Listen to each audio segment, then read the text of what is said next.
देखिए, मैंने जो लिखित के अंदर तकरार दिया था और उसके साथ बहुत सारे एविडेंसेस मैंने दिए थे, विजुअल एविडेंस जो सीसीटीवी फुटेज से लिए गए थे, मोबाइल के अंदर कैप्चर किए गए थे कि किस तरीके से इलेक्शन के दिन पैसों का इस्तेमाल किया जा रहा था करके। वो सीसीटीवी फुटेज जितना भी था, हमने है तो election commission of India, Maharashtra election commission, यहाँ के RO, nodal officer, police commissioner, सबको हमने दिए थे और उसमें हमने ये मांग की थी कि इसकी इंक्वायरी कराई जाए करके। उस कंप्लेन के बेसिस के ऊपर 3 मेंबर कमेटी बनाई गई थी और उस 3 मेंबर कमेटी के अंदर जो आरओ है, रिटर्निंग ऑफिसर थे चेतन गिरासे साहब, वो एक मेंबर है, प्रशांत स्वामी जो डीसीपी है वो दूसरे मेंबर है और तीसरे डॉक्टर अरविंद लोखंडे अपर जिलाधिकारी और आदर्श आचार संहिता कक्ष के सदस्य थे। तो ये जो है जिला नोडल अधिकारी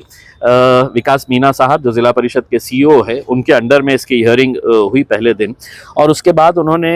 हमें एक रिपोर्ट भेजी है कि ये जो 3 मेंबर की कमेटी है, इन्होंने अपना इनिशियल रिपोर्ट हमको दिया है करके, और वो इनिशियल रिपोर्ट की कॉपी मेरे पास है। उस इनिशियल रिपोर्ट के हिसाब से तो ऐसा लग रहा है कि इन लोगों ने मन बना लिया है कि तकरार कुछ भी करो, अपने को तो जिसका साथ देने का है उसी का साथ देने का है, क्योंकि इनिशियल रिपोर्ट के अंदर उन्होंने साफ कहा है कि यहाँ पे जो पैसा बांट रहा है वो आदमी कौन है हमको समझ में नहीं आ रहा है, कहाँ पैसे बांट रहा है ये हमको समझ में नहीं आ रहा है। तो मैंने उनसे आज के दिन ये कहा है कि रिटर्न के अंदर मैंने दिया है आपको कंप्लेन, तो कमेटी की जिम्मेदारी थी कि आप लोगों ने मुझे बुलाना चाहिए था और मुझसे पूछना चाहिए था कि अंबेडकर नगर के अंदर कहाँ पैसा बांटा जा रहा था, भरत नगर के अंदर कौन है, तो वो भारतीय जनता पार्टी का दलित लीडर था जो महिलाओं को लाला के है तो बोगस वोटिंग करवा रहा था। जवाहर नगर पुलिस स्टेशन के सामने एडवोकेट डोनगांवकर, उनके ऑफिस के अंदर, जिसमें उनका ऑफिस कम लग रहा था वकील का, क्योंकि पूरे ऑफिस के अंदर भारतीय जनता पार्टी के नेताओं की तस्वीरें थी और हर जगह के ऊपर कमल था,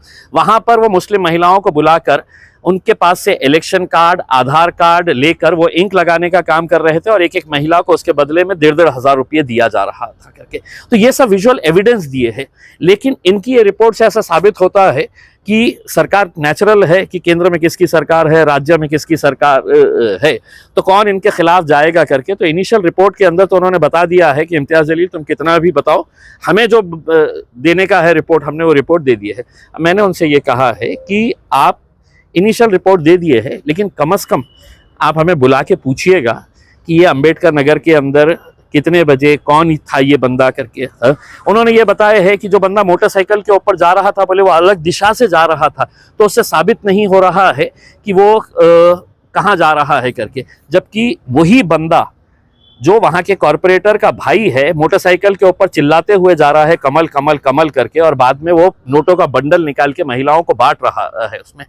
तो थातुर मातुर किसी तरह से इंक्वायरी कंप्लीट करो, अपने पास का बोझ निकालो और जाके। लेकिन मैं भी एक बात साफ कहना चाहता हूँ, इन सबको है तो सुप्रीम कोर्ट तक लेके जाएंगे। उसमें मेरा ये नहीं है कि मैं कौन हारा है कौन जीता है, लेकिन ये धंधे बंद होना चाहिए। इलेक्शन अगर लोकशाही को जिंदा रखने का है, डेमोक्रेसी को जिंदा रखने का है, तो सिर्फ पैसे की बुनियाद के ऊपर अगर इलेक्शन लड़ेंगे, दादागिरी की बुनियाद के ऊपर अगर इलेक्शन लड़ेंगे, तो लोकशाही पूरी तरीके से खत्म हो जाएगी। महाविकास आघाड़ी और आपके भी कुछ उम्मीदवारों ने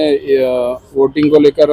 रिकाउंटिंग के लिए कुछ बूथ के लिए दरखास्त की है। देखिए, अब सभी को मालूम है कि इसका एंड रिजल्ट क्या होता है करके। उसमें मेरा ये है कि मैं जो क्रिमिनल एक्ट्स जो किए गए हैं, जो violation of code of conduct किया गया है, मैं उस बेसिस के ऊपर ये इलेक्शन लड़ रहा हूँ। ये जितने वीडियोस आपने दिए, तो क्या इससे ये साबित हो रहा कि पूरे बनावटी है, ऐसा बोलना है उनका? नहीं, बनावटी नहीं है। उन्होंने अभी तक तो जो वहाँ के, मैंने उनसे ये कहा हूँ अभी कि 100 करोड़ रुपये हमने सीसीटीवी फुटेज के ऊपर लगाए हैं। आप अंबेडकर नगर के पूरे सीसीटीवी फुटेज निकालिएगा, भरत नगर के पूरे सीसीटीवी फुटेज निकालिएगा, आप जवाहर नगर पुलिस स्टेशन के सामने सीसीटीवी है, उन्हीं के दफ्तर के सामने, पुलिस स्टेशन के सामने है तो वो भाजपा के नेता का ऑफिस है। ऐसा क्या काम कर रहा था कि दिन भर उसके पास महिलाएं रिक्शे में भर भर के आ रही थी और पूरी बुरखेधारी महिलाएं थी, जिनको 1,500 हजार रुपये दिया जा रहा था, और जो दलाल वो लेके आ रहा था उसको 500-500 रुपये दिए जा रहे थे। तो ये सब एविडेंस मौजूद है। अगर करना चाहे तो ये 2 दिन के अंदर इंक्वायरी कंप्लीट कर सकते हैं, लेकिन अगर नहीं करना चाहे तो फिर तारीख पे तारीख, तारीख पे तारीख, तारीख पे तारीख चलते रहेगी। अभी अगली तारीख उनका ये कहना है कि अब हमने है तो इसको यहाँ पे क्लोज करेंगे, और है तो जो डिस्ट्रिक्ट ऑफिसर है उनके पास ये रिपोर्ट सबमिट करेंगे। अब पता नहीं है कि आगे अपनी रिपोर्ट वो किस तरीके से देते हैं करके उसमें। कल लेकिन हम इसी ग्राउंड के ऊपर हम अदालत भी जाएंगे, हाई कोर्ट भी जाएंगे, सुप्रीम कोर्ट तक लेके जाएंगे इन्हें। कल देवेंद्र फडणवीस मुख्यमंत्री की शपथ लेने वाले हैं। बधाई दे रहा हूं मैं मुख्यमंत्री देवेंद्र फडणवीस साहब को।